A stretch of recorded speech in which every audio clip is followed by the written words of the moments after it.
শ্রবণ করতে হবে। এখানে আছে অত্রি যে সংহিতা আছে, অত্রি সংহিতার আছে লাইন, আমি একটু পড়ে শোনাই। মানে এগুলো হচ্ছে জানা দরকার, নাহলে আমরা হচ্ছে প্রশ্নের উত্তর দিতে পারি না অনেক জায়গায় না। তাহলে আছে অত্রি সংহিতায়, যে অত্রি সংহিতা বলছে যে যে গৃহস্থ যে মৃত পিতৃ দ্বিজ প্রতি মাসে অমাবস্যায় শ্রাদ্ধ না করে, মানে অমাবস্যায় শ্রাদ্ধটা অবশ্যই অমাবস্যায় করতে হবে। যে মৃত পিতৃ দ্বিজ প্রতি মাসে অমাবস্যায় শ্রাদ্ধ না করে সে প্রায়শ্চিত্ত করতে হবে। শ্রাদ্ধ না করলে প্রায়শ্চিত্ত করতে বলে যে গৃহস্থ সূর্য কন্যাগত হইলে, সূর্য কন্যাগত হইলে অর্থাৎ আশ্বিন মাসের আছে কৃষ্ণ পক্ষাদিতে শ্রাদ্ধ না করে। যদি আশ্বিন মাসে যে কৃষ্ণ পক্ষ আছে, আশ্বিন মাসে কৃষ্ণ পক্ষ হয় না, প্রত্যেক আশ্বিন মাসে কৃষ্ণ পক্ষতে আছে অবশ্যই শ্রাদ্ধ করা উচিত। এইখানে বলছে কৃষ্ণপদে শ্রাদ্ধ না করে তাহার ধন পুত্র বংশ ও পিতৃগণের দুঃখজনিত নিঃশ্বাসে বিনিষ্ট হয়। মানে শ্রাদ্ধ না করলে তার আছে মানে ধন নষ্ট হবে, তারপরে আছে পুত্র নষ্ট হবে এবং বংশ নষ্ট হয়ে যাবে। হ্যাঁ, আশ্বিন মাসে কৃষ্ণ পক্ষে এখানে বলছে যে পক্ষাদিতি। হ্যাঁ, মানে প্রত্যেক বর্ষে যদি কোনো পক্ষে অনেকে যদি ভুলে যায় না, হ্যাঁ হ্যাঁ হ্যাঁ, তাহলে এইখানে আছে শাস্ত্রে হচ্ছে যেটা বলছে যে গৃহস্থ যে সূর্য কর্ণগত হইলে, মানে ওটা আপনার শাস্ত্রটা দেখিয়ে করছে, মানে ওটা সার্বজনীন ভাবে করা হয়েছে। আর এখানে শাস্ত্র দেখিয়ে লেখা আছে। হ্যাঁ, তাহলে এখানে যে গৃহস্থ যে সূর্য কর্ণগত হইলে অর্থাৎ আশ্বিন মাসে কৃষ্ণ পক্ষাদিতে শ্রাদ্ধ না করে তার ধন পুত্র এবং বংশ ও পিতৃগণের দুঃখজনিত নিঃশ্বাসে বিনিষ্ট হয়। হ্যাঁ, এবং সূর্য কর্ণগত হইলে পিতৃগণ স্ববংশধরে প্রাপ্ত হন। কর্ণগত হচ্ছে মানে আশ্বিন মাসে কৃষ্ণ পক্ষাদি, এর অর্থ হচ্ছে আশ্বিন মাসে কৃষ্ণ পক্ষাদি। যে হয় যে তাহার নিকট আছে শ্রাদ্ধ পাইবার আশায় পৃথিবীতে গমন করেন, মানে এই সময় আছে তারা পিতৃপুরুষগণ আছে পৃথিবীতে আসেন যে শ্রাদ্ধ পাওয়ার জন্য। যে বৃশ্চিক দর্শন বা সূর্যের বৃশ্চিক রাশিতে গমন, যেটা আছে আমরা দীপান্বিতা বা অমাবস্যা বলি, যে অমাবস্যায় পর্যন্ত মানে ওই সময় আসে এবং অমাবস্যা পর্যন্ত হচ্ছে থাকে, সেই জন্য হচ্ছে অমাবস্যার সময় হচ্ছে শ্রাদ্ধ তর্পণ দেওয়ার লাগে, সে চেষ্টা করি। অমাবস্যা পর্যন্ত সমস্ত পেটপুরি মানে হচ্ছে জমপুরি শূন্য থাকে, মানে তখন জমপুরিতে আর হচ্ছে কেউ থাকে না, সকল পিতৃগণ আছে পিতৃপুরুষগণ আছে পৃথিবীতে চলে আসে শ্রাদ্ধ পাওয়ার জন্য। এবং তাহার পর সূর্য বৃশ্চিকে গত হইলে বা দীপান্বিত অমাবস্যার দিনে পিতৃগণ নির্বাণ বা শ্রাদ্ধ না পাইলে, যদি শ্রাদ্ধ না পায় তাহলে হচ্ছে পুত্র পৌত্র এবং দহিত্র বা ভাতাকে ভাতা যে শ্রাদ্ধাদি করাইবে তাহাকে দারুণ অভিসম্পাদ প্রদান পূর্বক স্বস্থানে প্রস্থান করেন। মনের দুঃখে মানে অভিসম্পাদ করে, অভিশাপ দিয়ে চলে যান।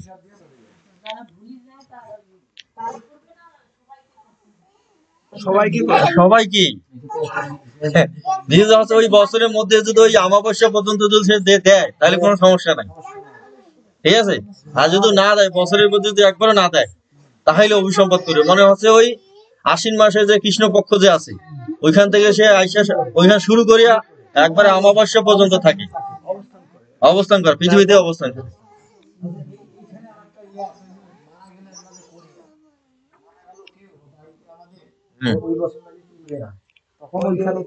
তখন তো এক বছর তার হচ্ছে ইয়া হয় নাই, তখনও আসে, হ্যাঁ মানে যার দ্বারে দেওয়া যায়। কিন্তু হচ্ছে শাস্ত্রে আরো আছে, মানে ওই যে কেউ যদি হ্যাঁ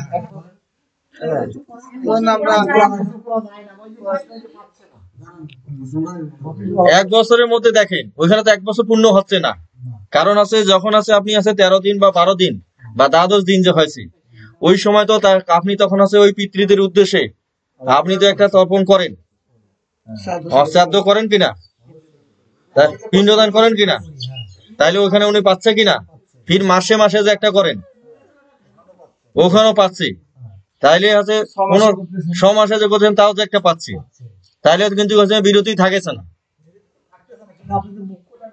হ্যাঁ, ওই মুকুট অমাবস্যা পর্যন্ত পৃথিবীতে অবস্থান করে, ওই সময়ের মধ্যে আপনাকে দিতে হবে।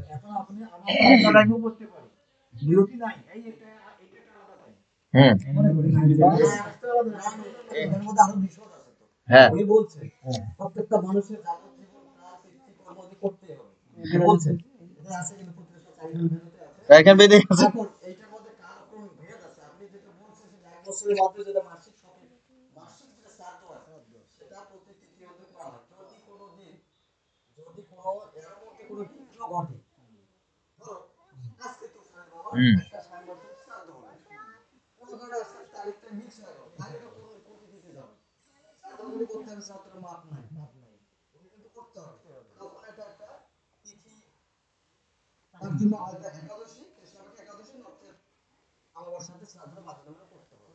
যদি না কোনো তিথি পর্যন্ত অপেক্ষা করা হয় তাহলে কিন্তু ওদের আমি তোমার বাসায় আসলাম, এই এক কাপ চা আমি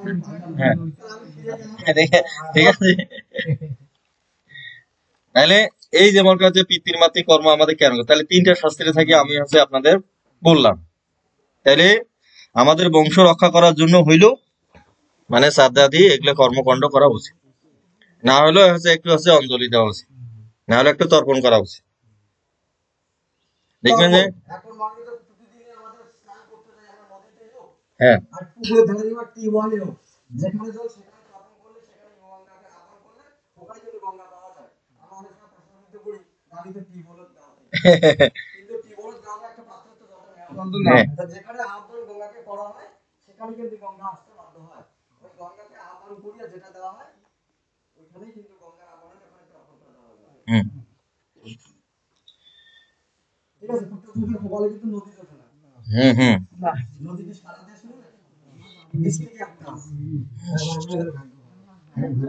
না না ওনাদের হ্যাঁ হ্যাঁ হ্যাঁ হ্যাঁ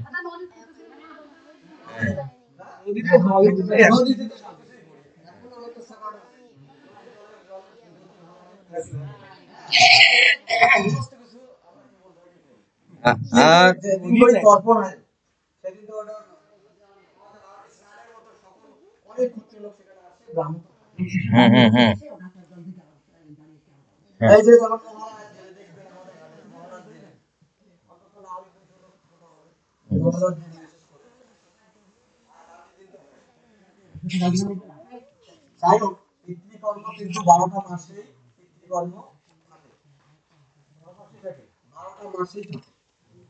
যেমন 12টা মাসে 12টা অমাবস্যা হয় না, সেদিনও পিতৃকর্মের অনুমোদন থাকে। 12টা মাসে সংক্রান্তি হয় না, সেদিনও পিতৃকর্ম অনুমোদন থাকে, এবং তিথি যুগ তো থাকে। আর তাছাড়া আছে একাদশীতে থাকে, অনেকে বলে একাদশীতে না না শ্রাদ্ধ করা যায় না। না তাছাড়া তো হচ্ছে এমনিতে হচ্ছে আপনি যখন আছে পারিবারিক যে কোনো কর্ম যখন করবেন, কিছু কিছু কর্ম যেমন বিবাহ করে না, বিবাহ করেন, তখন করেন কোনো দুর্গা পূজা, কোনো কালী পূজা, কিংবা যে কোনো একটা মানুষের দেবতার পূজা করেন, তার পূর্বে কিন্তু পিতৃদেবকে আহ্বান করিয়া সেখানে যেতে হয়। তাহলে দেখা গেল বিষয় আপনি জীবনে যত কর্ম করেন না কেন, যে কোনো কাজে করেন কেন, আগে পিতামাতাকে স্মরণ করিয়া তারপরে ওই মণ্ডপে তোমাকে যেতে হবে। মানে যেটা কি দৈনিক আছে বসলে আপনি পিতামাতা স্মরণ করবেন কি? হ্যাঁ, প্রথম সময়টা না ওইটা হচ্ছে সেদিন কয়টা বৃদ্ধি পায়, বৃদ্ধি বুঝছেন না, বৃদ্ধির ছাত্র একটা হয় না, ওই পিতা মাতার তর্পণটাকে বৃদ্ধির ছাত্র ওইটাকে হচ্ছে বৃদ্ধির ছাত্র বলে। এখন আছে গীতায় আছে মানে যে কোনো শ্রাদ্ধেই আছে পিতা গীতা পাঠ করার কথা বলা হয়েছে। আমাদের আছে গীতার আছে যে মাহাত্ম্য যে আছে, মানে গীতার কিন্তু মাহাত্ম্য আছে অনেকগুলো প্রকারের আছে। তার মধ্যে আছে বৈষ্ণবীয় মাহাত্ম্য, আর আছে শীল ব্যাসদেব কর্তৃক মাহাত্ম্য আর শঙ্করাচার্য মাহাত্ম্য।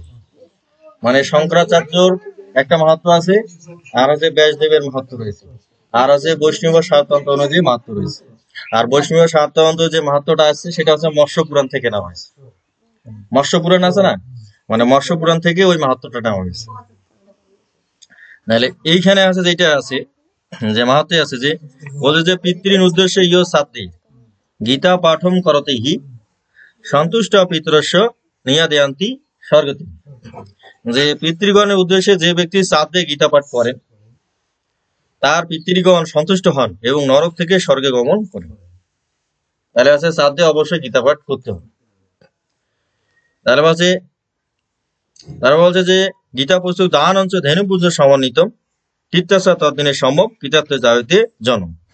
এটা হচ্ছে পরে বলছে যে চামর সম্বলিত, যেটা যে আমরা দুর্গাপূজার সময় যেটা দুলাই, মানে পশুর পুচ্ছ, মানে গরুর লেজ পুচ্ছ, যেটা মানে মানে পশুর আছে যে আছে গরু যে আছে গরুর লেজের না যে পশম দিয়া যেটা আছে বানানো হয় সেটাকে বলা হয় চামর।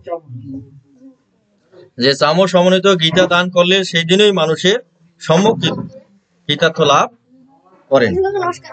তাহলে আছে আমাদের আছে আবার বলা হয়েছে যে যে কোনো কর্ম করার সময়, মানে যে কোনো কর্ম করার সময় আপনার গীতা উচ্চারণ করে করতে হবে। এখানে ওই মতে বলছে গীতাতে উচ্চারে সংযুক্ত নিয়মানুগতিক লভেদ ইয়া যে কর্মস্ব সর্বত্র গীতা পাঠন প্রকৃতি মত তৎ কর্মস্ব নির্দেশন ভূতা পূর্ণতম আপ। এখানে বলছে যে গীতা এই শব্দ উচ্চারণের সঙ্গে মৃত্যু হলে বা সদ্গতি লাভ করে। আর যে সমস্ত কর্ম গীতা পাঠ সহকারে অনুষ্ঠিত হয়, মানে যে সমস্ত কর্ম গীতা পাঠ উচ্চারণের সঙ্গে সংগঠিত হয় সেই সমস্ত কর্মে কোনো দোষ থাকে না, মানে সবসময় নির্দোষ। সেই জন্য যে কোনো কর্ম করলে অবশ্যই গীতা পাঠ করা উচিত। এখন ওই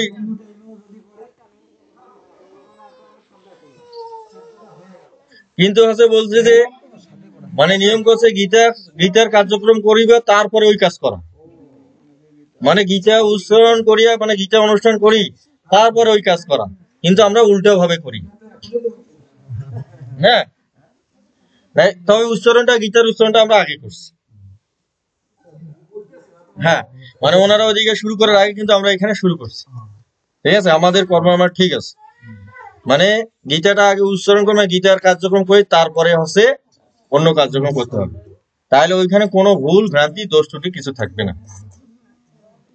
এখন আছে এই যে আমাদের যে শ্রাদ্ধ অনুষ্ঠানে নিয়ম আছে যে সম্পূর্ণ গীতাটা পড়তে হবে, মানে সম্পূর্ণ গীতা পাঠ করতে হবে। আর যদি না হয়, না হলেও হচ্ছে দ্বিতীয় অধ্যায় এবং হচ্ছে 18তম অধ্যায় পড়তে হবে, মানে সাংখ্যযোগ এবং মুখ্যযোগ, মানে এই দুইটা অধ্যায় আপনার অবশ্যই পাঠ করতে হবে। 18 এবং 2 সাংখ্যযোগ 2 নম্বর অধ্যায়, এই দুইটা অধ্যায় কমপক্ষে পড়তে হবে। এবং আছে আমরা আছে বিভিন্ন যে হরিবাসর আছে না, মানে নামযজ্ঞ অনুষ্ঠানে দেখবেন যে হরিবাসরে দেখবেন যে গীতা পাঠের পরে হচ্ছে অধিবাস লেখা আছে, কিন্তু আসলে গীতা পাঠ কথাটা লেখা থাকে কিন্তু গীতা পাঠ হয় না। তাহলে গীতা পাঠ যদি ওই হরিবাসরে যদি গীতা পাঠ করতে চায় তাহলে অবশ্য 3টে অধ্যায় পাঠ করতে হবে, মানে প্রথম অধ্যায়, 10ম অধ্যায় এবং 18তম অধ্যায়, মানে এই 3টে অধ্যায় হচ্ছে পাঠ করার পর তারপরে হরিবাসর শুরু করতে হবে। যদি আছে এই 3টে অধ্যায় পাঠ না করিয়া যদি হরিবাসর শুরু করা হয় তাহলে ওই হরিবাসর অসম্পূর্ণ, মানে যতই লোকজন হোক না কি হয় হোক, ঠিক আছে, ওইখানে কোনো হচ্ছে জ্ঞানের সঞ্চার হবে না। মানে প্রত্যেকটা কাজের বিধান রয়েছে।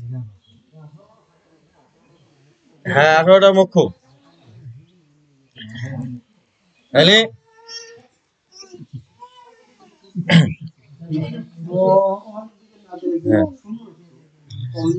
তাহলে গীতা হচ্ছে খুবই একটা হচ্ছে গুরুত্বপূর্ণ গ্রন্থ এবং হচ্ছে গুরুত্বপূর্ণ শাস্ত্র, মানে এই শাস্ত্রটা হচ্ছে অবশ্যই আমাদের অধ্যয়ন করা উচিত এবং প্রতিদিনই হচ্ছে পাঠ করা উচিত।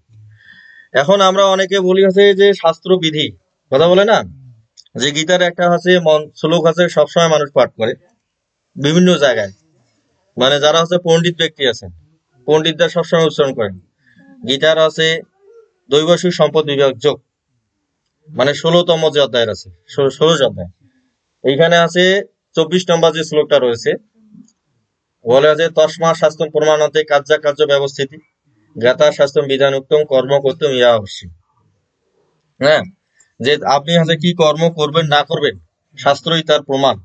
তুমি শাস্ত্রবিধি জেনে তুমি কর্ম অনুষ্ঠান সম্পাদন করো। এখন সকল মানুষের কি শাস্ত্র জানা দরকার? না, সকল মানুষ কি শাস্ত্র জানা দরকার আছে? আপনি শাস্ত্র জানে কি করবেন? মানে দেখেন, এই আমি যে এখানে গীতা পাঠ করতে আসছি না, তারপরে যে ব্রাহ্মণ যিনি আসছেন, পূজ্য ব্রাহ্মণদেব, উনি যে মার্কা হচ্ছে শ্রাদ্ধ করতে আসছেন, দেখেন মানে আপনার বিধান অনুযায়ী চলছে না উনি যেভাবে চালিয়েছে সেইভাবে চলছে? আমি এখানে যেভাবে চালিয়েছি সেইভাবে চলছে। তাহলে শাস্ত্র কার জানা দরকার? মানে যে হচ্ছে কার্য পরিচালনা করবে তার জানা দরকার। মনে হচ্ছে যতই ভুল করুক, ভুল করলেও আপনি ওইটাকে অর্পেশনে যে এইভাবে করতে হবে না, তখন আপনি যদি ব্রাহ্মণ আছে ভুলও করে না, মানে যদি উনি ভুলও করে তাও আপনি ওই সময় ভুল ধরতে পারবেন না। হ্যাঁ, মুসলমান যদি ধরে,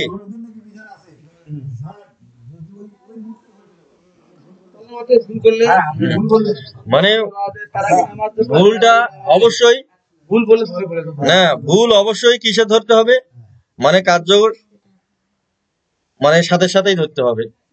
যদি হচ্ছে উনি হচ্ছে ভুলকে স্বীকার করার মতো যদি ওনার ইয়া থাকে, সামর্থ্য থাকে, মানসিকতা যদি থাকে, তাহলে কিন্তু ভুলটা ধরা যাবে।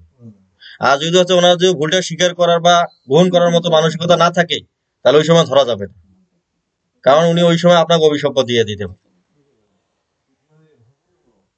হ্যাঁ, মানে ওই সময় আপনাকে অভিশাপ দিতে পারে, ধরলে আছে কার্য শেষে দিতে হবে। মানে এই যে ভুল ধরতে যে মানে কুশিক মুনি না কোহর মুনি আর হচ্ছে অষ্টবক্র মুনি, বিশাল একটা হচ্ছে বাতনটা তৈরি হয়ে গেছে। মানে কোহর মুনি হচ্ছে অষ্টবক্র মুনির হচ্ছে পিতা, মানে অষ্টবক্র মুনির পিতা। কিন্তু কোহর মুনি হচ্ছে যখন আছে বেদ পাঠ করে, মানে ভুল করে বেদ পাঠ করে, কিন্তু ওই যে ওর বেটা যে আছে অষ্টবক্র মুনি ভুল ধরে ফেলছে। এই যে ভুল ধরার কারণে কি ঘটনা ঘটছে, ওর বাপ হচ্ছে অভিশাপ দিয়ে দিচ্ছে, বলছে যে বেটা তুই আমার ভুল ধরলি, তোর শরীরটা 8টা ভাঁজ হয়ে যাবে, মানে আর 8টা বাঁকা হয়ে যাবে। এই জন্য তার শরীরটা হচ্ছে অষ্টবক্র হয়ে গেছে।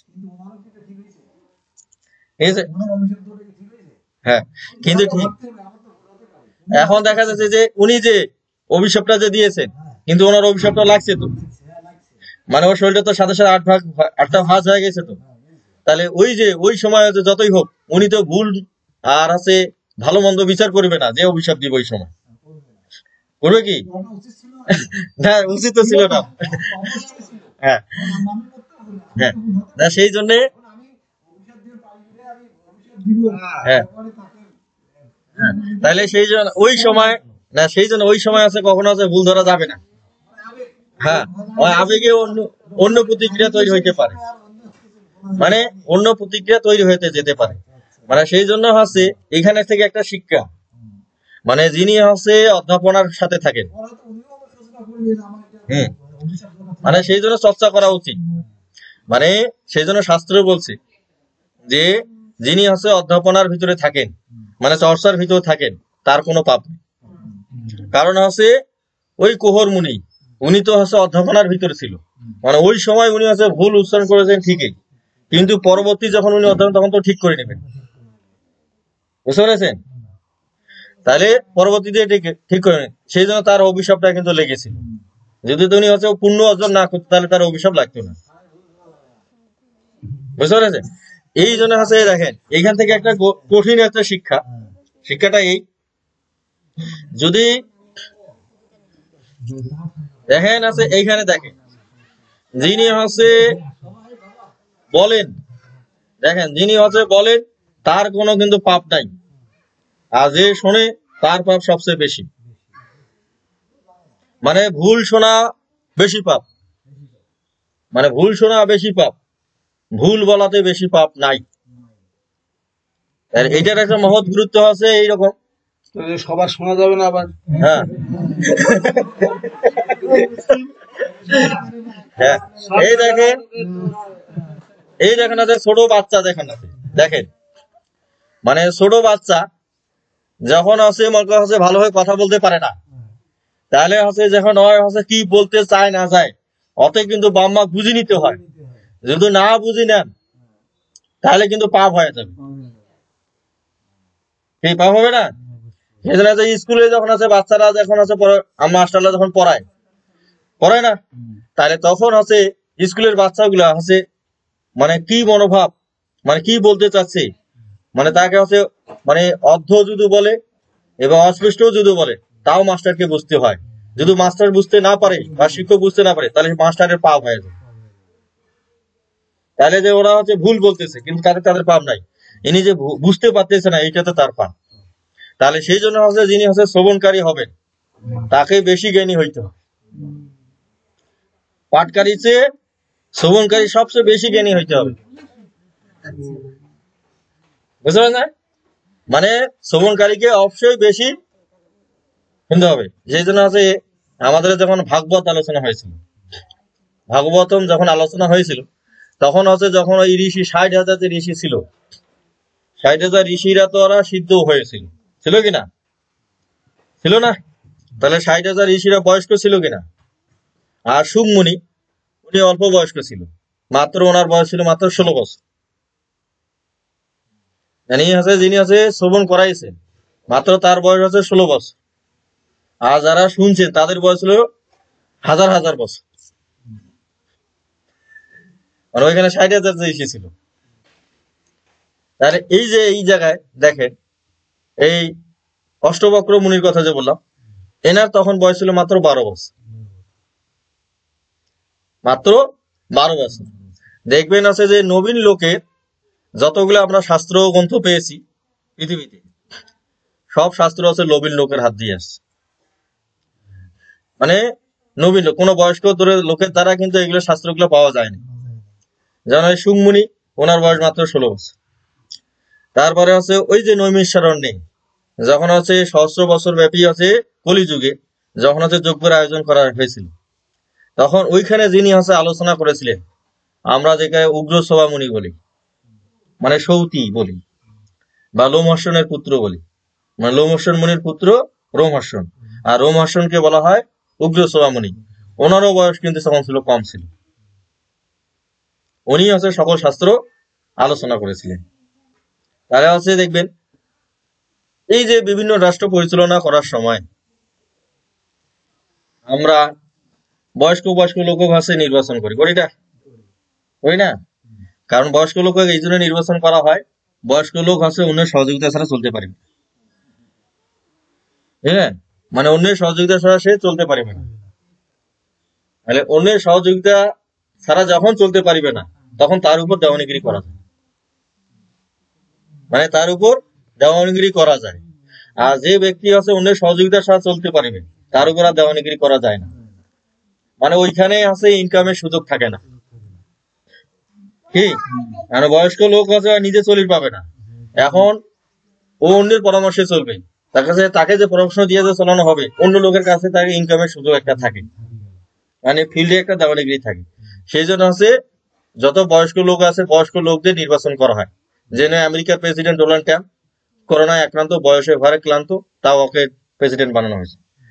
ভারতের আছে নরেন্দ্র মোদী, ওরও বয়সের শেষেতে তাও ওকে বানানো হয়েছে, কারণ আছে অন্য সহযোগিতা ছাড়া চলতে পারে। আর ইয়ং লোক যদি বানানো যায় তাহলে কারো সহযোগিতা নেবেন। তাহলে আছে আমরা আছে গীতার আমার সাথে সাথে আপনারা আছে উচ্চারণ করবেন। গীতার হচ্ছে প্রথম অধ্যায়, একটা অধ্যায় আমরা হচ্ছে উচ্চারণ করি, তারপর দুইটা অধ্যায় উচ্চারণ করি, যদি ধৈর্য থাকে। ঠিক আছে, বলেন।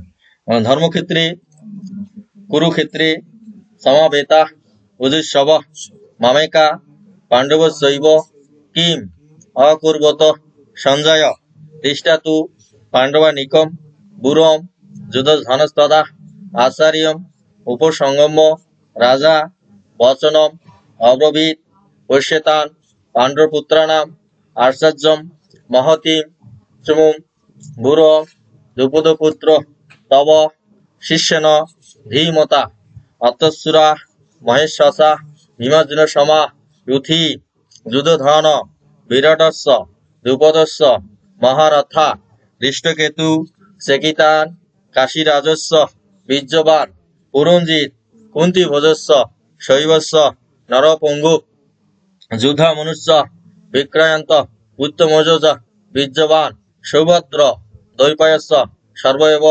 মহারথা অস্মাকন্তু দৃষ্টয়ে তান্নিবদম দ্বিজোত্তম নায়িকা মম সৈন্যত্থম সংগাত্থান তান ব্রমিতি ভবান ভীষ্মস্য কর্ণস্য কৃপয়স্য সমতি সঞ্জয় অশ্বত্থামা বিকর্ণস্য সুমদতি জয়দ্রত অর্ণেস্য বহবসুরা মদর্থে ত্যক্তজীবিতা নানা শস্ত্র প্রহরণা সর্বযুদ্ধ বিশারথা অপর্যাপ্তম দশমকম বলম বিষ্ণাভি রক্ষিতম পর্যাপ্তম তিজমতিষাম বলম ধ্রুবভি রক্ষিতম কানেষু সর্বেষু যথা ভব অবস্থিতা বিশ্বম এভাবে রক্ষন্তু ভবন্ত সর্বদেবী হর্ষ সঞ্জ নানা হর্ষম পুরোবিদ্ধ পিতামহ সুন্দরনাদ বিনাশৈব সংকন্দম পতাবান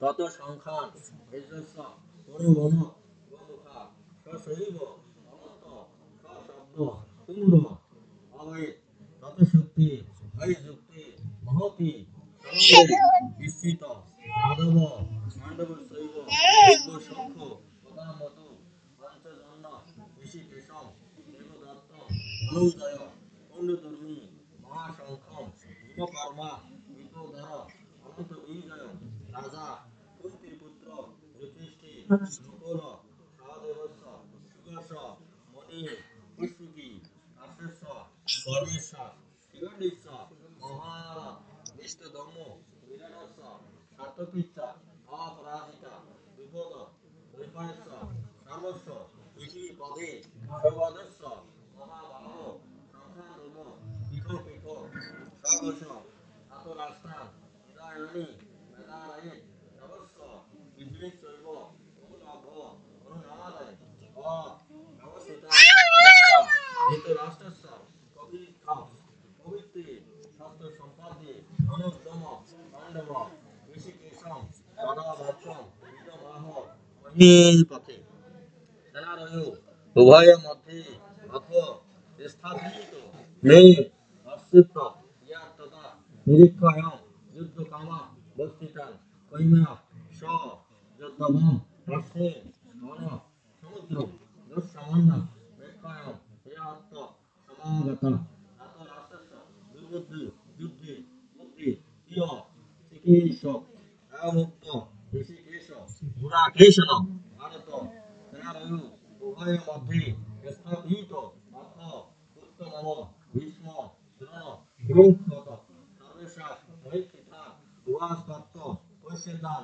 সমবেতান কুরুনীতি তস্তাপশ্চাৎ নিষিদান তত্র পিতৃনাদ পিতামহ আচার্যম মাতুলম মাতৃন পৌত্র পৌত্রা সখী তথা শ্বশুরান সেনারয় উভয় মধ্যে দৃষ্টিমম সাধনা কৃষ্ণ যদিষ্ণ সমবস্থিতা সৃজন্তি মম গাত্রাণি অপস্য পরিশুষ্যতি নির্বুদ্ধিষু শরীরেণে রমস্যস্য জায়তে গাণ্ডিবম সংসতে হস্তা রবিশৈব পরিধর্যতে রস সগুণমে অবস্থিতং ভবতিবৎস মে মল নিমিতানি চ পশ্যামি বিপরীতানি কেশব রস তে অল পশ্যামি হস্তা সগুণমা অহবে না কাঙ্ক্ষে বিজয়ং কৃষ্ণ না রাজ্যভোগা সুগানিস্য তৎ নিজমবস্থিতাং যুদ্ধে রণাতক্কা প্রয়াতিস্য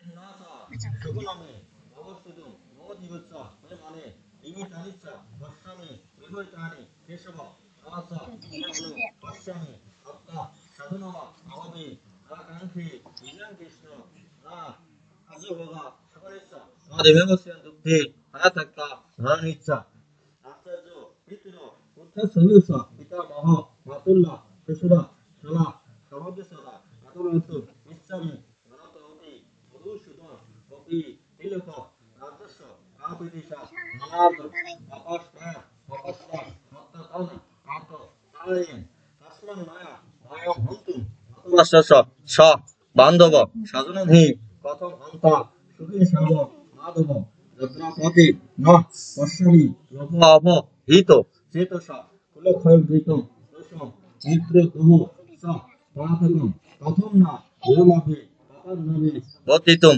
কুলক্ষয়ে মনঃশান্তি কুলধর্মনা সনাতন ধর্মে নষ্টে কুলম তেজস্বম অধর্মাভি ভবতি হুত অধর্মাভি ভবাৎ কৃষ্ণ তদুশান্তি কুল স্ত্রী স্ত্রীষু দুষ্টাসু বাস্তবে জাগতে বর্ণ শঙ্কর শঙ্কর নরকাইব কুলঘনস্য কুলশস্য অতন্তি পিতৃ হস্যা রূপপিণ্ডদা ক্রিয়া দশরহিতে কুলঘনা বর্ণ শঙ্কর কারকই উৎসাদে অন্তে জাতি ধর্মনা কুলধর্মনা শাশ্বত উৎসন্ন কুলধর্মনা মনুষ্যানাং জনার্দন রণতে নিয়ত বাস ভবতি তনু অসুসুম অবগ ভবত পাপম কর্তুম ব্যবস্থিত বায়ং ইয়াত রাজ্যর শুক্র লগ্ন হন্তুম তদনামা উদ্ধতা ইয়াদে মম কুপিকরম অশস্ত্র শস্ত্র পানয়ে রাত রাষ্ট্রস্য রণে ভূতস্মে ভূতর ভবতু এমন মুক্তা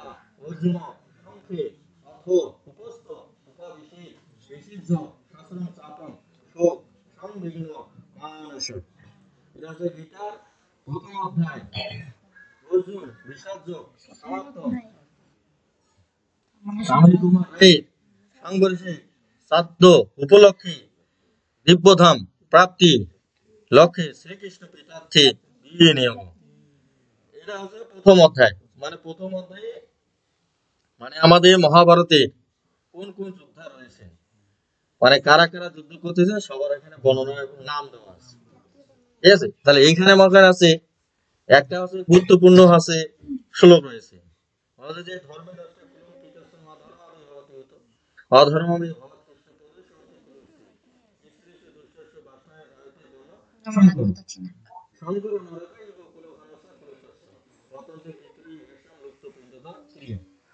যদি হচ্ছে বংশের লোকজন যদি জীবিত না থাকে, মানে যদি একজন আছে নারী যদি বা স্বামী যদি হচ্ছে পতিত হয়ে যায়, মানে তার স্বামী যদি হচ্ছে নষ্ট হয়ে যায়, মানে মৃত্যুবরণ যদি করে, হ্যাঁ, তাহলে হচ্ছে ওই নারীটা যদি তার হচ্ছে যৌবন দশায় থাকে, মানে যৌবতী থাকে যদি, তাহলে ওই নারীটা হচ্ছে আপনার হচ্ছে বিপদগামী হইতে পারে, পারে কিনা? সে হচ্ছে পরপুরুষের দর্শনে যাইতে পারে, পারে না? তাহলে যে পরপুরুষের যদি দর্শনে যখন যাবে তখন হচ্ছে কি ফুল নষ্ট হয়ে যায়, মানে বংশ ধ্বংস হয়ে যায়, মানে হচ্ছে ওই বংশে অন্য বংশের মানুষের উৎপাদন হয়, অন্য বংশের মানুষের উৎপন্ন হয়। যদি হচ্ছে ওই নারী যদি ওই বাড়ির সন্তান যদি হয়, মানে ওই ওই ওই বংশের যদি বউ হয় বা স্ত্রী যদি হয়, যদি অন্য বংশের থেকে যদি তার একটা সন্তান যদি আসে, সেই সন্তানটাকে আপনি তো শাস্ত্র অনুযায়ী নষ্ট করতে পারবেন না, যাবে কি? মানে পৃথিবীতে সবারই জন্মগ্রহণ করার অধিকার রয়েছে, কি আছে কিনা? সকল হচ্ছে সন্তানের জন্মগ্রহণ করার অধিকার রয়েছে। এখন হচ্ছে শাস্ত্র বলছে যে ওই সন্তানদের দ্বারা হচ্ছে কখনো পিণ্ডাদিতি কর্ম করা হবে না, যাবে না। তখন আছে মানে শাস্ত্র এবং তর্পণ, শ্রদ্ধা এবং তর্পণ এগুলো হচ্ছে বিলুপ্ত হয়ে যায়, মানে গীতার প্রথম অধ্যায়ে বলছে। তাহলে আছে সেই জন্য বলছে যে সব অংশ অবশ্যই রক্ষা করতে হবে, মানে গীতা বলছে যে সব অংশ মানে নিজের বংশ কখনো ধ্বংস করা যাবে না। মানে বিবাহ আমাদের বিবাহ আছে বাধ্যতামূলক। বাধ্যতামূলক। আর আমাদের এই যে ইন্ডিয়ায় যে আছে অনেকে ওই যে বিয়ে করিবে না চলে গেল, মানে তাদের ব্রহ্মচর্য পালন করে। মানে শাস্ত্র আছে, এখানে শাস্ত্র আমি দেখাতে পারবো, মানে শাস্ত্র অনুযায়ী মানে ব্রহ্মচর্য পালন করা খুবই কঠিন কাজ। মানে ব্রহ্মচর্য ওদের হয় না, হয় না। মূলত হয় না। কারণ ব্রহ্মচর্যের কাছে প্রথম খালি মাছ মাংস না খাইলে ব্রহ্মচর্য মানে ব্রহ্মচর্য হবে তা কিন্তু নয়। কিন্তু ব্রহ্মচর্যের কাছে অনেক ব্যাপার স্যাপার রয়েছে। যেমন হচ্ছে প্রথমে আছে যে ব্রহ্মচর্য হতে হচ্ছে মধু খাইতে পারবে না, মাছ মাংস এগুলো তো খাইতে পারবে না, ঠিক আছে। কারণ হচ্ছে ব্রহ্মচারী যদি হয় তাহলে সে আছে এই যে 8 গ্লাস আছে না, গ্রাস করি না আমরা, যেটাকে হচ্ছে গ্রাস বলা হয়। এই যখন আছে ভাত খাই না, ভাত খাওয়ার সময় এই 8 গ্লাসের বেশি ভাত খাইতে পারবে না। ও কি তরকারি দিয়ে ভাত খাই খাবে, মানে যেই দিনে হচ্ছে 8 গ্লাসের বেশি ভাত খাবে সেই দিন থেকে তার ব্রহ্মচারী নষ্ট হয়। আর উমা তো আছে ঢেকুর তুলি খায়, মানে যেটা আছে এই আছে, তাহলে মানে তারা হচ্ছে ঢেকুর তুলিয়া খায়, তাহলে হচ্ছে ওই ব্রহ্মচারী হয় না। স্বাস্থ্যের গুণগত করে। এবং আছে শাস্ত্রে আছে আরো নিয়ম আছে। মানে প্রথমে যদি আপনি আছে ব্রহ্মচারী হইতে চান, তাহলে প্রথমে আপনি আছে ওই যে 8 গ্লাসের কথা বললো না, তাহলে 8 গ্লাস মানে অল্প অল্প করে খাইতে হবে। মানে 8 গ্লাস করে যদি খান তাহলে অল্প অল্প করে খাইতে হবে। যখন আছে অল্প অল্প যখন করে খাবেন, মানে তখন আছে আপনি মনে করেন আছে দেবতুল্য হবেন। একজন ব্রহ্মচারীকে আছে দেবতুল্য বলা হয়, ঠিক আছে। ব্রহ্মচারীকে দেবতার সাথে তুলনা করা হয়, তখন আপনি হচ্ছে দেবতা হবেন। হ্যাঁ, ঘন ঘন খেতে হবে, 8 গ্লাস করে। 3 বেলা খাবেন, এবার 6 বেলা 7 বেলা। হ্যাঁ, মানে আমার ওইখানে বিড়াল দেওয়া আছে, মানে হচ্ছে ওই যে 8 গ্লাসে খাবে সে 2 সন্ধ্যার বেশি খাইতে পারবে না। সকাল আর বুঝলেন না? মানে 2 সন্ধ্যার বেশি খাইতে পারবে না, 2 প্রহরে সে মানে 2 সন্ধ্যা সে খাইতে পারবে, মানে 2 সন্ধ্যা 8 গ্লাস করে খাইতে পারবে না। আর এই যে 8 গ্লাস খাইতে খাইতে তার যখন তার অভ্যাস হবে, তখন সে মানে ওই 8 গ্লাসও খাওয়া বাদ দিয়ে দেবে, তখন শুধু খাবে খাবে ফল আর মূল খাবে, মানে ফলমূল খেয়ে জীবন যাপন করবে, শুধু ফলমূল। মানে তখন আছে বেশি খাইলো, 8 গ্লাসের চেয়ে বেশি খাইলো। হ্যাঁ, মানে ও তাও ওইটা একটা পরিমিত একটা মাত্রা আছে। মানে 8 গ্লাসের বেশি যখন 8 গ্লাস করেও খাবে না, তখন খালি ফলমূল খেয়ে থাকবে। যখন সে আছে ফলমূল খেয়ে জীবন যাপন করতে পারবে, তখন সে আছে মুনি হয়ে যাবে, তখন সে মুনি পর্যায়ে চলে যাবে। যখন আছে ফলমূলও যখন আর খাবে না, মানে ফলমূলও আর খাইছে না, না খেয়ে আছে খালি পাতা খেয়ে বাঁচি থাকি রয়েছে, মানে গাছের পাতা, মানে খালি পল্লব বা পাতা খেয়ে আছে বাঁচি থাকতে পারছে, তখন সে ঋষি হয়ে যাবে, মানে তখন সে ঋষিত্ব লাভ করে যাবে। আর যখন আছে পাতা খাওয়া বাদ দিয়ে যাবে, মানে আর পাতাও খাবে না, যখন যখন আর পাতা খাওয়া তখন বাদ, খালি আছে হাওয়া খেয়ে থাকবে, মানে বায়ু ভক্ষণ করে যখন থাকবে, তখন সে হবে যোগী। আর যখন সে যোগী হইতে পারবে, তখন সে আছে মানে কারণ পরমাত্মায় পরিণত হবে, মানে তখন সে তার আত্মাটাকে দর্শন করতে পারবে, তাহলে তার হচ্ছে সে নিজে নিজেকে দর্শন করতে পারবে। এখন হচ্ছে এরা হচ্ছে যে জীবনব্যাপী দেখে, এরা যে ব্রহ্মচর্য ব্রত যারা নিয়েছেন তাদের জীবনব্যাপী তাদের এই প্রক্রিয়াগুলো আছে, মানে তাদের আছে এই যে 8 গ্লাস ভাত খাওয়া, খালি ফলমূল খেয়ে জীবন যাপন করা, খালি গাছের পাতা খাওয়া আর হাওয়া খেয়ে জীবন যাপন করা, এই স্টেজগুলো তাদের কি আছে। মানি না আমাদের না, না, আমরা জানি না হ্যাঁ, কিন্তু তারা যখন আমাদের সামনে উপস্থিত হয় মনে হয় না, তখন তো দেখি তো ওরা খাইছে, বেশ স্বাস্থ্য।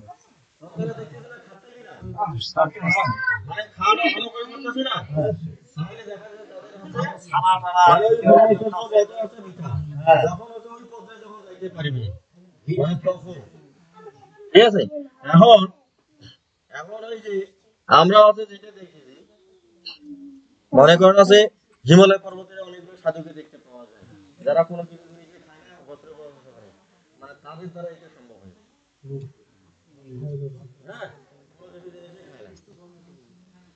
এই দেখেন, গীতার হচ্ছে যে প্রথম অধ্যায়ে আমাদের যে সাধ্যের কথা বলা আছে, গীতার প্রথম অধ্যায়টা সাধ্য সাধ্যের কথা বলা আছে, যে যে কুল ধর্ম কখনো হচ্ছে নষ্ট করা যাবে না, এবং হচ্ছে বংশ অবশ্যই উৎপাদন করতে হবে, ঠিক আছে। যদি হচ্ছে অংশ যদি নষ্ট উৎপন্ন হয় তাহলে পিণ্ডক্রিয়া লুপ্ত হয়ে যাবে। আর পিণ্ডক্রিয়া লুপ্ত হওয়া মানে ওই বংশ হচ্ছে ধ্বংস হওয়া। পুরো ধর্ম এগুলা নিয়ে আমার মনে হয় প্রতিটা পাড়ায় বা বাড়িতে ইয়ে করা আলোচনা করা উচিত। অবশ্যই আলোচনা তাহলে এই যে আমাদের মেয়ে ছেলেগুলো মনে করেন বাইরে চলে যাচ্ছে, এরাও আর যাইতে যাবে না বা যাবে না।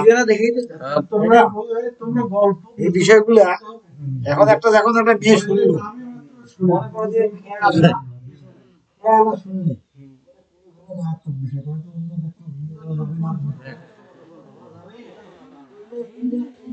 হ্যাঁ গীতায় তো আছে স্বধর্ম থেকে তো পরধর্ম তো আপনার ভয়াবহ। বলছে স্বধর্ম নিধনে পরধর্ম ভয়াবহ। এটা তো বুঝে না। তাহলে সে স্বধর্ম অবশ্যই আমাদের পালন করতে এগুলো তো আলোচনায় তো হয়, অনেক অনেক পরিবার আছে বাচ্চা জানেই না, হবে। আলোচনা হয় না। হয় না তো, আমাদের এগুলো নাই তো। কারণ আছে আমরা তো আলোচনা করা উচিত, কিন্তু কি হয় আমি এই কারণে তো এখন আছে আলোচনা করতে অনেক সময় আছে ভয় পাই, বুঝতে পারছেন না? কারণ আছে আমাদের মনে আছে হিন্দুদের ভিতরে অন্য জিনিস বসবাস করে। এখন আছে আপনি মানে ও দেখা যায় যে পারিবারিক ভাবে তাকে আমরা হিন্দু আমি মনে করতেছি, কিন্তু তার ভিতরে অন্য কার্যক্রম চলতে পারে। দেখা যায় যে সে প্রস্তুতি আছে না, তাকে যদি আপনি আছে মনের কথা কম মানে বলেন, আপনি বিপদে ফেলে দিতে পারেন। মানে হিন্দুরা কেন বিপজ্জনক? হ্যাঁ, হিন্দুরা আছে চরম বিপজ্জনক। কারণ আছে যে মানে দেখা প্রক্রিয়া আছে, দেখা হয় যে কনভার্ট হওয়ার প্রক্রিয়া আছে বা ধর্মান্তরিত হওয়ার প্রক্রিয়াতে আছে, কিন্তু হচ্ছে পরিবারের চাপে হওয়া পায় নাই। এমন হইতে পারে না হয় খ্রিস্টান বা বৌদ্ধ বা অন্য ধর্মে যাওয়ার প্রক্রিয়াতে আছে। হ্যাঁ, অনেকেই আছে এই সম্পর্কে জানেই না, জানেই না। যে মহাপাপ এটা জানেই না, হ্যাঁ, জানেই না। সেগুলো না তাদের জমা যায় যাই এগুলো সব মানে গীতাতে যেটা লেখা আছে যে যে অভিমানের গর্বে গীতা নিন্দা করে তিস্তা সমিতি নরকের যাত্রা হতে সংকল্প করে।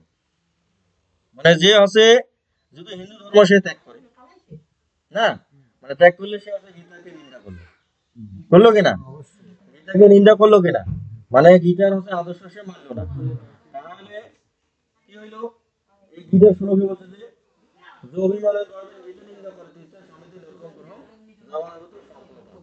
মানে যে অভিমানে বশত মানে গীতাকে নিন্দা করবে অবহেলা করিবে, মানে সে অনন্তকাল যাবত নরকে পচে মরবে, মানে তার আর কোনো মুক্তি নেই। তাহলে হিন্দু থেকে মুসলমান হলে ওইটা কি হবে? ওর তো কখনো মুক্তি হবে না। হবে না, ওর কখনো মুক্তি লাভ করতে পারবে না। ওটা না বুঝলে হয়। মানে ওর কোনো মুক্তি লাভ নাই। এমন মুসলমান হয়ে গেল ওই হিন্দুটায়, মুসলমানও মানে ওর কোনো মুক্তি লাভ নাই, মুসলমানও ফেল। মানে ওর কোনো মুক্তি লাভ নাই। বুঝলেন? এই জন্য বলছে যে ধর্মে গিয়ে যে ভালো ধর্ম করতেছে তারপরেও লাভ নেই। নাই, যাই মুসলমান বানাইছে তারপরে গিয়ে তো ভালোই ধর্ম করতেছে। ওটা তো ওরা বলবে, কিন্তু আরো কোনো বিধান আছে নাকি যে অকুমারী কুমারী কোথাও যে আছে, মেয়েদের বলে কোনো জাত নাই, মেয়েদের নাকি কোনো জাত নাই, এটা কি সত্য? মানে আমি আছে মেয়েদের কোনো জাত নেই, কে বলছে নাই? বলছে যে জাত বলতে তাহলে যদি মেয়েদের যদি না জাত যদি না থাকে তাহলে স্ত্রী হইল কেন? স্ত্রী আমি নিয়ে আসতে পারি, আমি তো মুসলিম মেয়েকেও নিয়ে আসতে পারি। বিবাহের আগে তো আমি আমার কুলে আমার উঠে নিয়ে আসলাম, তাকে অন্য কুলে ছিল আমার তাকে নিয়ে আসলাম। আচ্ছা, বিয়ের আগে তো তার চেঞ্জ করা যাবে না, গোত্র চেঞ্জ করা যাবে না। মনে করেন যে আমরা হিন্দুই তো, হ্যাঁ হ্যাঁ, অন্য গোত্রে চলে গেল, অন্য গোত্রে ওগুলা কোনো সমস্যা নাই। মানে এই যে ৩২ সংহিতায় যেটা লেখা আছে বলতে যে জন্ম জয়তে সূত্র সংস্কারে দ্বিজ, মানে জন্মসূত্রে সবাই হচ্ছে সূত্র, মানে জন্মসূত্রে সবাই হচ্ছে সূত্র, হয় কোটি কিনা জন্মগ্রহণ করে করুক, এখন আছে সে সংস্কারের মাধ্যমে সে হচ্ছে দ্বিজ হবে। হয় যদি হচ্ছে গুণ এবং কর্ম অর্জন করতে পারে, দক্ষতা অর্জন করতে পারে, তাহলে সে দ্বিজ হবে। মানে শাস্ত্রে এটা বলা হয়েছে, ৩২ সংহিতায় এটা লেখা আছে যে জন্ম জয়তে শূদ্র সংস্কারে দ্বিজ। আপনি হচ্ছে ক্ষত্রিয় বংশে হচ্ছে জন্মগ্রহণ করবেন না, কিন্তু ক্ষত্রিয় হচ্ছে আপনাদের যে 6টা গুণ আছে, সেই 6টা গুণ আপনার ভিতরে নাই, তাহলে আপনি ক্ষত্রিয় দ্বিজ হইলেন না। বুঝতে পারছেন? যেমন আছে ক্ষত্রিয় হচ্ছে 6টা গুণ, বলছে সৌজন তেজ ভীতি দাক্ষ যুদ্ধে চালায় দান মিশ্র ভাবস্য খাদ্য কর্ম সমাধান। হ্যাঁ, সৌজন মানে আপনার পরাক্রম থাকবে, তেজ থাকবে, ভীতি মানে তার ধৈর্যশীলতা থাকবে। যুদ্ধে যখন যুদ্ধ হচ্ছে আগত হবে তখন হচ্ছে সে কখনো পালায়ন করিবে না, এবং হচ্ছে তার হচ্ছে দান করার ক্ষমতা থাকবে, এবং হচ্ছে তার শাসন ক্ষমতা থাকবে। মানে তাকে দেখলেই যেন হচ্ছে মানুষ মাথা অবনত করে, যে একটা লোক আসছে, মানে তাকে দেখলেই যেন মানুষ হচ্ছে মান্য করে। তাহলে এই যদি 6টা গুণ যদি অর্জন করে তাহলে সে ক্ষত্রিয়, আর না হলে সে নাম মাত্র ক্ষত্রিয়। বুঝতে পারছেন? তার নাম মাত্র ক্ষত্রিয়। এই জন্য আছে যে ব্রাহ্মণ আছে না, এইখানে আছে ব্রাহ্মণ আছে, এই যে তাহলে আছে যদি হচ্ছে ব্রাহ্মণের ঘরে জন্মগ্রহণ করলো, কিন্তু তে আছে ব্রাহ্মণের যে 9টা গুণ আছে, সেই 9টা গুণ সে অর্জন করতে পারলো না, না, তাহলে সেও ব্রাহ্মণ হবে না। তাহলে আছে ব্রাহ্মণের 9টা গুণ আছে, বলছে যে সম দম তপ শৌচম শান্তি আর্জবম দেবসম। তারপর জ্ঞান বিজ্ঞান আস্তিকম ব্রহ্মকর্ম সমাজম।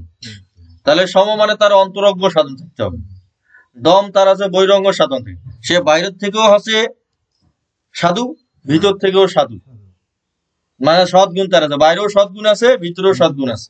সেখানে সম দম তপ মানে সে হচ্ছে তপস্বী হবে, শৌচম মানে সেই সময় সে পরিষ্কার পরিচ্ছন্ন থাকবে, মানে পরিপাটি থাকিবে। সেই জন্য আগে একটা শব্দ ব্যবহার করতেছে, মনে করা যে বাড়িঘর যদি ময়লা হইতো, যদি দেড়ে সেরে কেউ যদি বসতে থাকতো না, মহিলা মানুষগুলা, তাহলে কি ব্রাহ্মণই আছে, বুঝলো না, যে ব্রাহ্মণই আছে, মানে ব্রাহ্মণী কথাটা ওই জায়গা থেকে আছে, মানে সবসময় পরিষ্কার পরিচ্ছন্ন থাকবে, পরিপাটি। বুঝলেন না?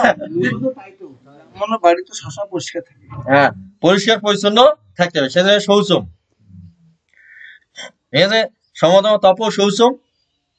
তারপর আছে শান্তি মানে ক্ষমা গুণ থাকতে হবে, আর্যবম মানে সহজ সরল হবে, মানে সহজ সরল জীবন যাপন করবে সে, আর্যবম মানে সহজ সরল।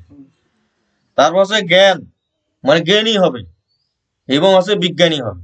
যেমন আছে বেদব্যাস আছে ব্রাহ্মণ, ব্রাহ্মণ না, যিনি আমাদের আছে যত শাস্ত্র আছে সকল শাস্ত্রের প্রণেতা, বেদব্যাস, জানি যে এই শাস্ত্র আছে তাও আছে, বেদের সবকিছু আছে না, যে এই যে বেদব্যাস, তাহলে উনি হচ্ছে ব্রাহ্মণ ছিল। তাহলে দেখেন, যখন গান্ধারী এবং ধৃতরাষ্ট্রের যখন 101টা সন্তান ভ্রূণ আকারে জন্মগ্রহণ করে, 101টা সন্তান ভ্রূণ আকারে জন্মগ্রহণ করছে না, তাহলে 101টা সন্তান যখন ভ্রূণ আকারে জন্মগ্রহণ করেন তখন হচ্ছে কার শরণাপন্ন হয়েছে? হস্তিনাপুর। বেদব্যাসের শরণাপন্ন হয় নাই।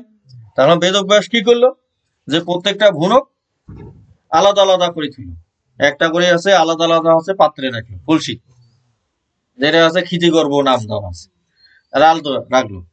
রাখার পরে আছে ওইখান থেকে সন্তানটা আস্তে আস্তে আস্তে আস্তে বড় হয়েছে, বড় হয় যখন আছে বাইরে আসার মতো হয়েছে তখন ওইখান থেকে বের করা হয়েছে।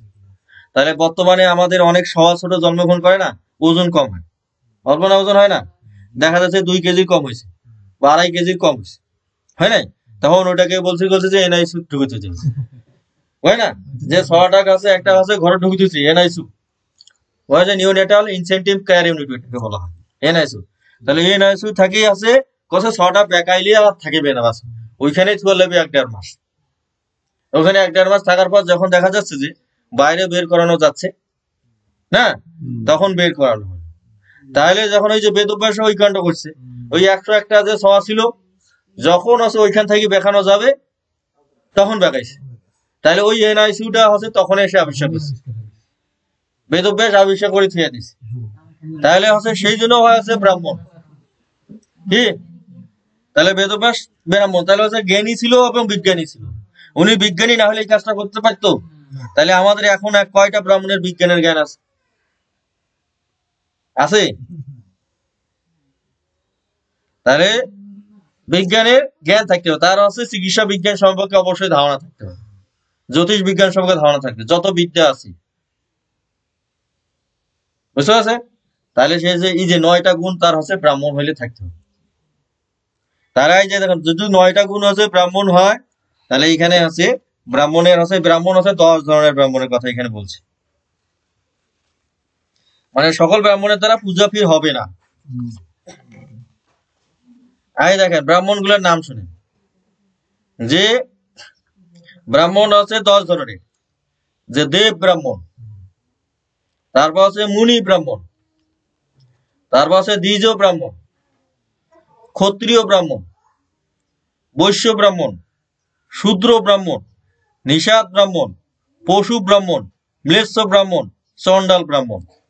এই 10বিধ ব্রাহ্মণ শাস্ত্রে নির্দিষ্ট, মানে শাস্ত্রে এই 10 ধরনের ব্রাহ্মণ আছে। খালি আছে আপনার পূজা করা যাবে কোন ব্রাহ্মণের জানেন?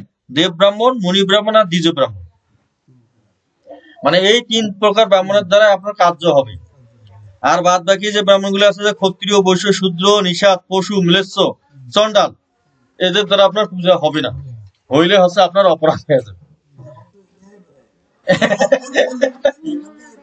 হ্যাঁ, তাহলে আছে দেখেন, এখন আছে এই ব্রাহ্মণ আছে প্রকারভেদ গুলো আলোচনা করলে আছে। তাহলে দেখেন এই যে ব্রাহ্মণ আছে না, যে যিনি হচ্ছে প্রতিদিন আসা সন্ধ্যা, জপ, হোম, দেব পূজা, অতিথি সেবা এবং বৈষ্ণদেব করেন, তাকে হচ্ছে দেব ব্রাহ্মণ বলে। মানে যেই ব্রাহ্মণ আছে এই কামগুলো করবে তাকে দেব ব্রাহ্মণ বলা হয়। তারপরে আছে যে শাক, পত্র, ফল, মূল ভোজি, বনবাসী এবং নিত্য চাঁদরত ব্রাহ্মণ আছে মুনি ব্রাহ্মণ, মানে উনি আছে এই ফল মূল খায় যে, এবং সবসময় অবশ্যই তিনি হচ্ছে মুনি ব্রাহ্মণ। যিনি হচ্ছে প্রত্যহ হচ্ছে বেদান্ত পাঠী এবং সর্বসঙ্গ ত্যাগী এবং সাংখ্য এবং যোগের তাৎপর্য জ্ঞানে তৎপর, সেই ব্রাহ্মণ হচ্ছে দ্বিজ ব্রাহ্মণ, মানে যে ব্রাহ্মণ সবসময় আছে বেদ অধ্যয়ন করে, তিনি হচ্ছে দ্বিজ ব্রাহ্মণ। মানে এই 3 ধরনের ব্রাহ্মণের দ্বারা কার্যবিধি। তারপর যিনি হচ্ছে সমর স্থলে, মানে যুদ্ধক্ষেত্রে সর্বসমকে অস্ত্র ধারণ করেন, হ্যাঁ, সেই ব্রাহ্মণ হচ্ছে ক্ষত্রিয় ব্রাহ্মণ। অনেক ব্রাহ্মণ আছে না, মানে মেজাজ গরম হইলে হয় আগুন খায় ছুরিটা ব্যাস, এটা হচ্ছে ক্ষত্রিয় ব্রাহ্মণ। হ্যাঁ, তারপর আছে যিনি আছে অনেক ব্রাহ্মণ আছে কৃষি কাজ করেন, যে কৃষি কাজ এবং গো প্রতিপালন এবং বাণিজ্য করেন, সেই ব্রাহ্মণ আছে বৈশ্য ব্রাহ্মণ। অনেক ব্রাহ্মণের আছে দোকানপাট দেওয়া আছে না, ওইলে আছে বৈশ্য ব্রাহ্মণ।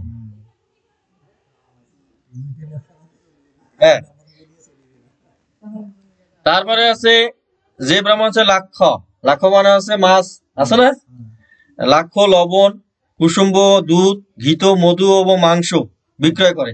অনেক ব্রাহ্মণে বিক্রয় করে, যদি করে দেখেন দোকানদার চাইলে বিক্রি করে, তাহলে হয়তো শূদ্র ব্রাহ্মণ হবে। যদি ওই দোকান ব্যবসা করে, ব্যবসা খালি মধু যদি বিক্রি করে, তাহলে শূদ্র ব্রাহ্মণ।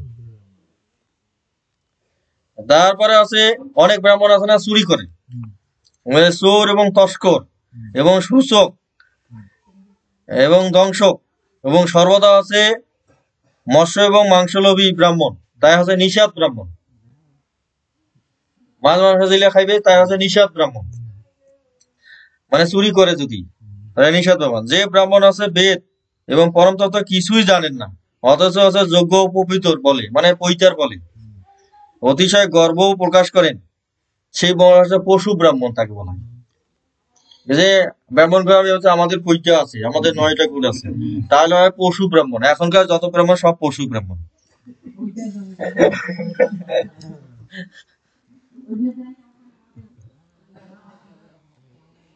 না, হ্যাঁ, তারপর যে নিঃসংশয় ভাবে যে কূপ, তারাক, সরোবর, আরাম উদ্যোগ করেন, মানে কিছু আছে না মানুষকে আছে প্রতিবন্ধকতা তৈরি করেন, যেমন আছে ওনার সামনে জমি আছে, এদিকে একটা বাড়ি আছে, হয় রাস্তাটা বন্ধ করে দিছে।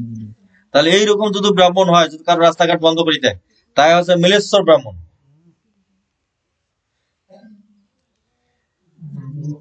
মিলেশ্বর ব্রাহ্মণ। তারপর আছে ক্রিয়াহীন ব্রাহ্মণ, যে মানে কোনো সন্ধ্যা টন্ধা কিছু করে না, মূর্খ এবং সর্বধর্ম বা সত্য এগুলো হচ্ছে এগুলো কোনো ধর্মই তার নাই। তাহলে এই ব্রাহ্মণ আছে চন্ডাল ব্রাহ্মণ, মানে এরা হচ্ছে চন্ডাল ব্রাহ্মণ। এখন আছে যেইটা ব্রাহ্মণ আমি দেখি সবগুলো ব্রাহ্মণের মানে চন্ডাল ভণ্ড ব্রাহ্মণ। হ্যাঁ, এই যে আরেকটা কথা হয়েছে, তাহাতেও নিষ্ফল মনোরথ হইলে যে ভাগবত বা ভণ্ড বৈষ্ণব ধর্ম অবলম্বন করেন, মানে যারা আছে পুরাণ বা উপনিষদ এইগুলা ব্রাহ্মণ পাঠ করেন, তারা হচ্ছে ভণ্ড ব্রাহ্মণ।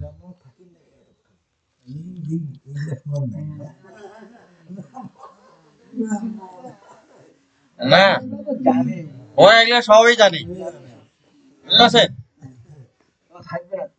তাহলে মানে তাল তো থাকবেই ওদের, ব্রাহ্মণ মানুষ আমার। এখন আছে সবাইকে কিন্তু ব্রাহ্মণ বলা যায় না, বুঝতে পারছেন? মানে এই যে 10 প্রকার ব্রাহ্মণের এখানে উল্লেখ করা আছে, মানে ওই যে তার 9টা গুণ যদি থাকে তাহলে তাকে ব্রাহ্মণ হয়। আর আমরা সবকিছু জন্মসূত্রে হিসাব করি, কিন্তু হচ্ছে জন্মসূত্রে কোনো কিছু হয় না। এই জন্য তো কি ইসকনটা যে বলতেছে উমারটা ঠিক আছে, সব ব্রাহ্মণের দ্বারা বিষ্ণু পুজো হয় না। হ্যাঁ হ্যাঁ, পুরোহিত দর্পণ।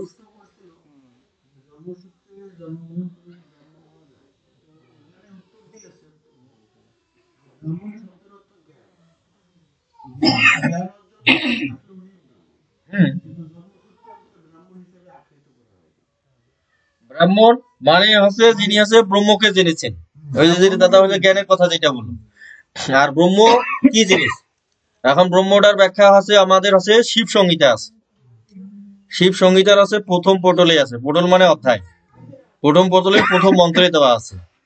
বলছে এখন মানে ব্রহ্মটা কি জিনিস, বলছে যে একম গানম নিত্যম আদি অন্ত শূন্যম না তা অন্য কিঞ্চিত বততে বস্তু সত্যম। মানে হতো বলছে যে সম্পূর্ণ জ্ঞানই মানে সমগ্র জ্ঞানই হচ্ছে ব্রহ্মস্বরূপ, মানে পরিপূর্ণ জ্ঞান ব্রহ্মস্বরূপ। হ্যাঁ, সেই ব্রহ্ম, যে পরিপূর্ণ জ্ঞান হচ্ছে ব্রহ্মস্বরূপ। আর অসম্পূর্ণ জ্ঞান বা অংশ জ্ঞান বা ভ্রান্তি বিলাস মাত্র, মানে যাদের আছে কোনো বিষয়ের উপর সামান্য সামান্য জ্ঞান আছে, তারা যখন তখন যে কোনো বিপদ ঘটাই দিতে পারে। আর যার ওই বিষয়ে কোনো জ্ঞানে থাকিবে না, যে হয় কোনো বিপদ ঘটাবে না। সেই জন্য কোনো বিষয়ের উপর জ্ঞান অর্জন করলে পরিপূর্ণভাবে জ্ঞান অর্জন করতে হবে, মানে অল্প বা সামান্য জ্ঞান অর্জন করলে বিপদ ঘটে যাবে। মানে এই যে আমাকে আপনি কথা যে এই যেমন পুজো দেবার সময় সিম্পল ভাবে সাধারণ ওই যে 3 চামচ জল দিব না 2 চামচ না 1 চামচ, মানে এই দ্বিধা দ্বন্দ্বে আপনি আছে শেষ হয়ে যাবেন না। মানে যারা হচ্ছে মনে করেন চা বানাইতে পারে না, মনে করেন সিম্পল কজে আগে আছে লিগার এই যে চাপাতিটা কি মানে কাঠখোলাত ভাজতে হবে নাকি নইয়া, না অনেকে যদি না জানে তাহলে নইয়া ভাজিবি, মানে ফুটাবে চাল গজার মতো করে ভাজিটা দিয়ে তারপরে হচ্ছে ইয়া দিবি, জলে দিবি, দিবে না নাই? তাহলে আছে পুরো পুরো প্রক্রিয়াটাকে অবস্থাকে জানতে হবে। এই জন্য বলছে সম্পূর্ণ জ্ঞান আছে ব্রহ্মস্বরূপ। দাদা যেটা বলে পূর্ণ জ্ঞানেই আছে ব্রহ্ম, যিনি আছে জ্ঞান অর্জন করেছেন তিনি হচ্ছে ব্রাহ্মণ। এখন আছে এই আমাদের হচ্ছে এই যে ধারণাটাই মনে করেন আছে জন্মসূত্রে ব্রাহ্মণ হবে, জন্মসূত্রে ক্ষত্রিয়, জন্মসূত্রে বৌদ্ধ শুদ্ধ হবে, মানে এই ধারণাটাই হচ্ছে আমাদের সমাজটাকে ধ্বংস করছে।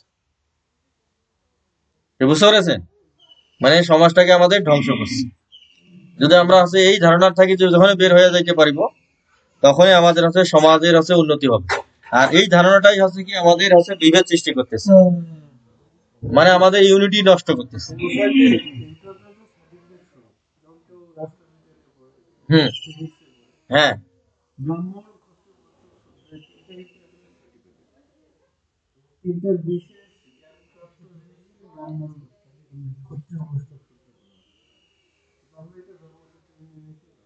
হ্যাঁ তো মানে জন্মসূত্রে ওইটা আমরা সিদ্ধ করে নিয়েছি, তারপর আর কিছু করতে হবে না। না, জন্মসূত্রে কোনো কিছু হয় না। আমি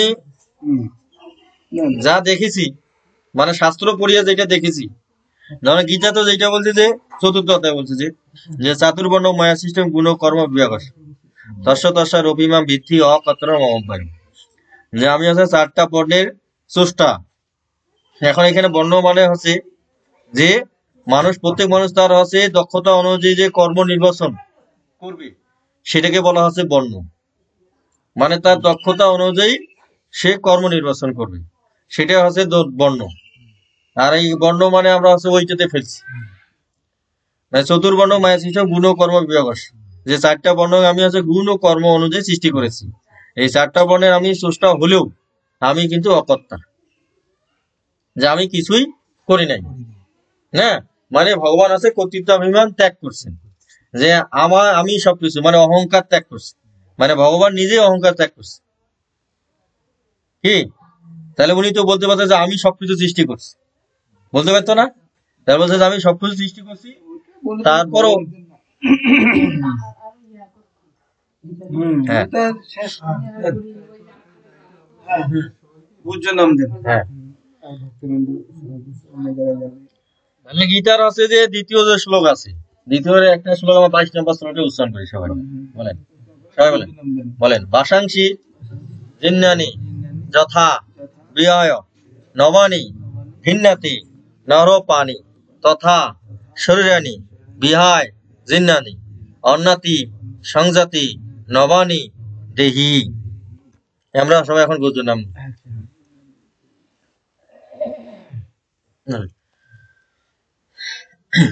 ওম গঙ্গা গীতাস্ত সাবিত্রী সীতা সত্তা পতিব্রতা ব্রহ্মবলী ব্রহ্মবিদ্যা ত্রিসন্ধ্যা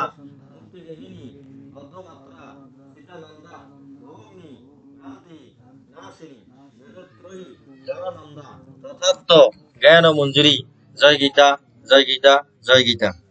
এখন আমার সাথে সাথে উচ্চারণ করেন, বলেন ঈশ্বর সর্ব ভূতানাম হৃদ উদ্দেশ্যে অর্জুন তিষ্ঠতি ভামায় সর্ব ভূতানি যন্ত উরানি মা মায়া তমেব স্বর্ণম গচ্ছ সর্বভাবেন ভারত তৎপ্রসাদয়াৎ পরম স্থানম প্রাপ্যসি শাশ্বতম। হ্যাঁ, আমার সাথে সাথে বলেন হে ধরেন অঞ্জলি দিয়ে তারপর এই যে ফুল নেন।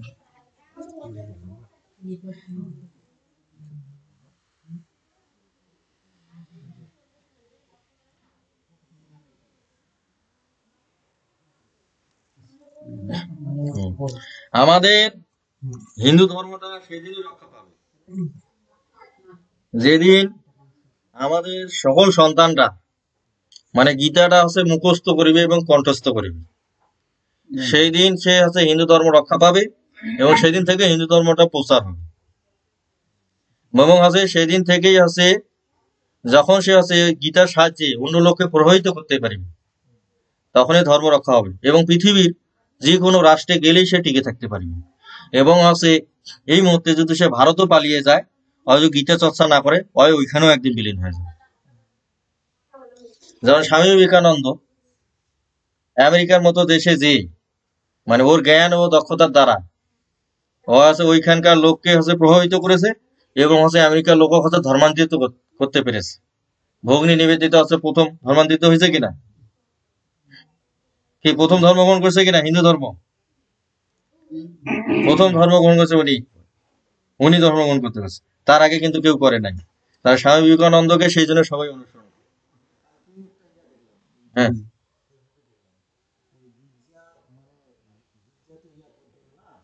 নাকি খ্রিস্টান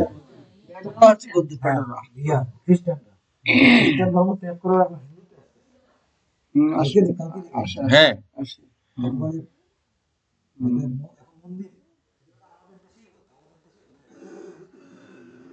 এখন আছে অঞ্জলিটাতেই। হ্যাঁ বলেন, আমরা ফুলের দিকে তাকাই, বলেন ওম পুষ্পে পুষ্পে মহাপুষ্পে সুপুষ্পে সম্ভবে পুষ্প জয় বকিনস হুং ফট সাহা এস স চন্দন পত্র পুষ্প বিল্ল পত্রাঞ্জলি ওম হিং রাধা গোবিন্দায় চরণে পুষ্পাঞ্জলি অর্পণ নমস। এইখানে দেন সবাই।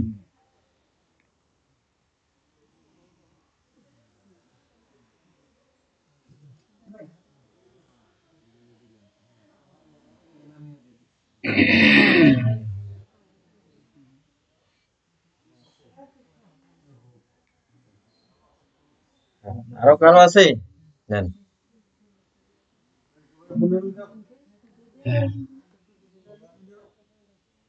গীতা শ্রবণ করলে তো দেওয়া লাগে, না দিলেও চলবে, আছে ভক্তি থাকলেই হবে। হ্যাঁ হ্যাঁ।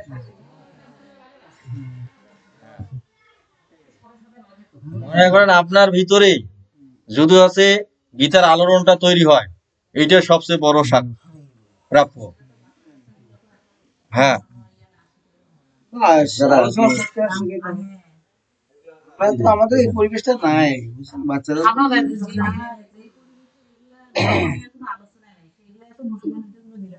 থাকবে না তো, ওরা সহজে বুঝাইতে পারতেছে।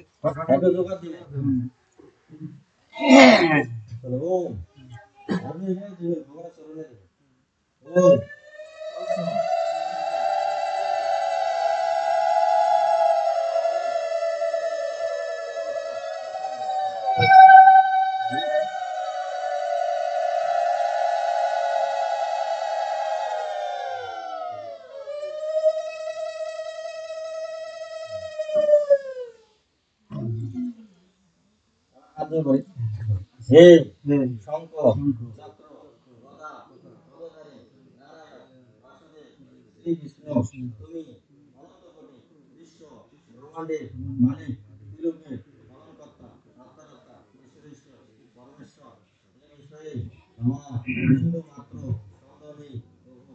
হে প্রভু, তুমি আমার স্ত্রী, পুত্র, কন্যা, স্বামী, সন্তানাদি, পরিবার, পরিজন এবং সকল শুভাকাঙ্ক্ষীদের সুরক্ষিত রাখো।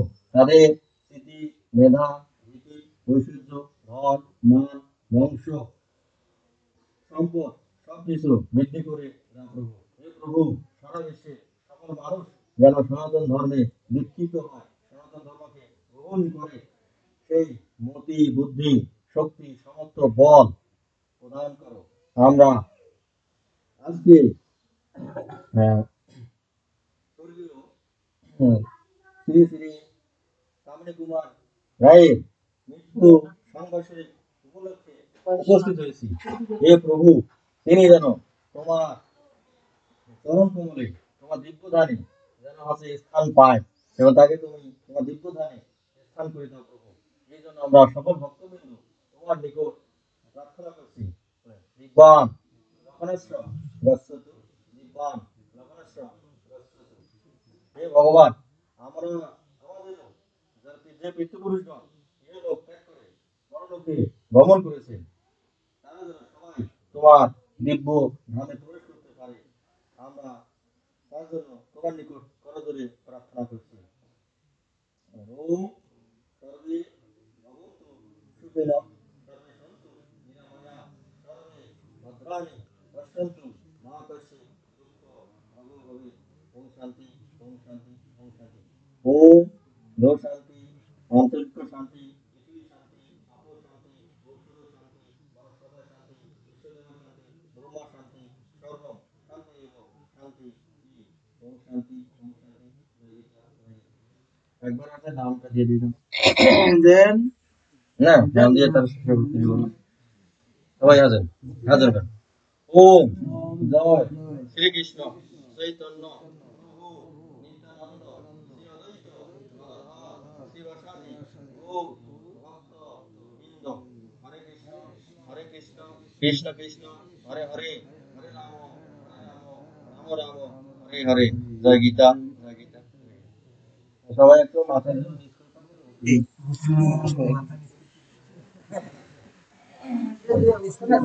হ্যাঁ